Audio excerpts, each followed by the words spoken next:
की जाए। अगर इस टाइप की कोई भी बात चाहे मीडिया के माध्यम से, चाहे हमारे जनप्रतिनिधियों के माध्यम से किसी भी माध्यम से आएगी, निश्चित रूप से कार्रवाई नहीं, कड़ी कार्रवाई उन लोगों के खिलाफ होगी। बीजेपी सर दावा करती है कि हरियाणा में साफ छवि या ईमानदारी से काम करती है, लेकिन पिछले दिनों के एपिसोड लग रहा है कि बीजेपी में चल क्या रहा है। भले ही बात की जाए तो बीस साहब नाराज बैठे हैं, भले ही बात की जाए तो आपके पार्टी के प्रदेशाध्यक्ष रेप जैसे गंभीर आरोप लगते हैं उनपे। देखिए, प्रजातंत्र है और प्रजातंत्र के अंदर हर 5 साल बाद में वोट पड़ते हैं और वोट के जरिए पॉलिटिकल लोगों की एसीआर लिखने का काम जनता करती है। आपके सामने है कि लगातार तीसरी बार भारतीय जनता पार्टी की सरकार प्रदेश में भी बनी है, देश में भी बनी है, और ये जो भारतीय जनता पार्टी ने कार्य किए, जिस ट्रांसपेरेंसी के साथ कार्य किए, उससे मोहर लगाने का काम प्रदेश की जनता ने किया है। अनिल विज जी हमारे बहुत सीनियर नेता है और पार्टी के समर्पित सिपाही हैं। जहां तक आपने प्रदेश अध्यक्ष जी की बात कही, वो ऑलरेडी उसकी जांच हो चुकी है, क्लीन चिट मिल चुकी है और वहां कोई हमारी सरकार नहीं है जहां का आप वाकया बता रहे हैं। इससे बड़ा और क्या आपको सबूत चाहिए? एक पार्टी के अंदर भीतर की सुनने को मिल रही है। भारतीय जनता पार्टी संगठन की पार्टी है, प्रजातंत्र है। प्रजातंत्र के अंदर बहुत से लोग होते हैं चुनाव लड़ने वाले, और आज हालात ये है कि जिसको भी भारतीय जनता पार्टी टिकट दे देगी वो ही चुनाव जीत जाएगा, क्योंकि माहौल भारतीय जनता पार्टी के पक्ष में है। आज शांति स्वरूप जी हमारे बहुत ही वरिष्ठ नेता है, कार्यकर्ता है पार्टी के, इनको टिकट दी है। पार्टी के और भी कार्यकर्ता टिकट मांगने वाले होंगे, उनको देते तो वो भी जीत जाते। इनको दी है पार्टी ने। पार्टी का जब फैसला हो जाता है किसी पे, तो उसके साथ एकजुट होकर के सारे कार्यकर्ता लगते हैं। ये भारतीय जनता पार्टी की रीति नीति है, ये भारतीय जनता पार्टी के संस्कार है।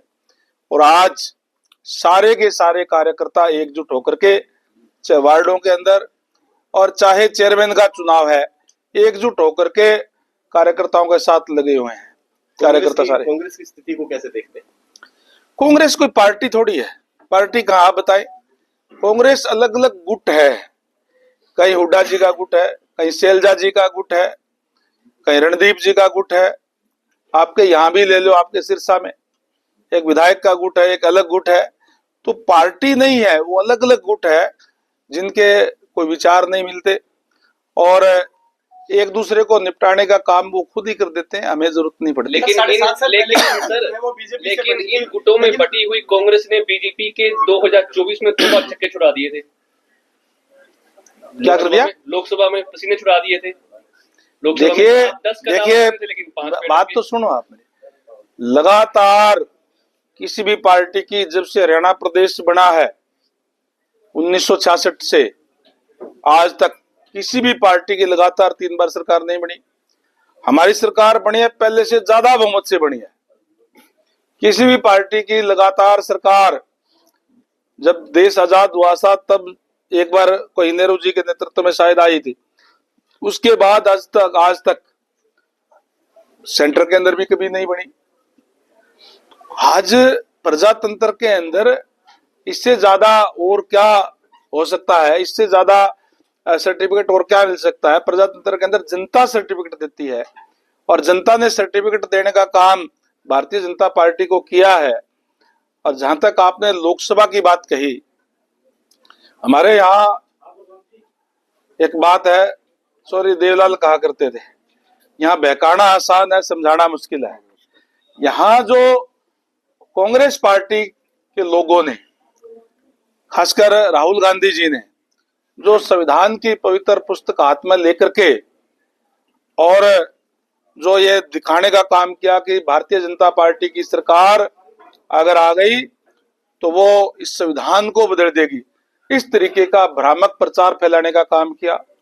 उन लोगों ने इस तरीके का भ्रामक प्रचार फैलाया जिन्होंने अपने समय के अंदर संविधान की धज्जियां उड़ाने का काम किया। इमरजेंसी लगा करके शायद इतने जुल्म और जातियां अंग्रेजों ने भी नहीं किए थे, इतने कांग्रेस के समय में, उस समय में हमारे यहाँ हुए, उन लोगों ने एक बार थोड़े से भ्रम में कहीं कहीं लोग आ गए थे। हमारे कार्यकर्ताओं ने, हमारे नेताओं ने वार्ड स्तर पर जाकर के, घर घर जाकर के और उनको बेनकाब करने का काम किया, और उसका परिणाम ये हुआ कि थोड़े दिन बाद में जब ये विधानसभा के चुनाव आए, पहले से भी ज्यादा बहुमत से भारतीय जनता पार्टी की सरकार तीसरी बार हरियाणा में बनी है। लेकिन सर क्या वजह रहती?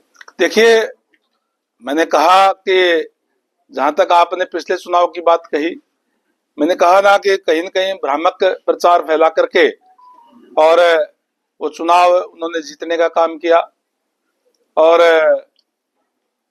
उससे पहले तो सुनीता दुग्गल जी यहाँ से थी, वोट दिए तो ही तो बने ना, बिना वोट दिए थोड़े बने।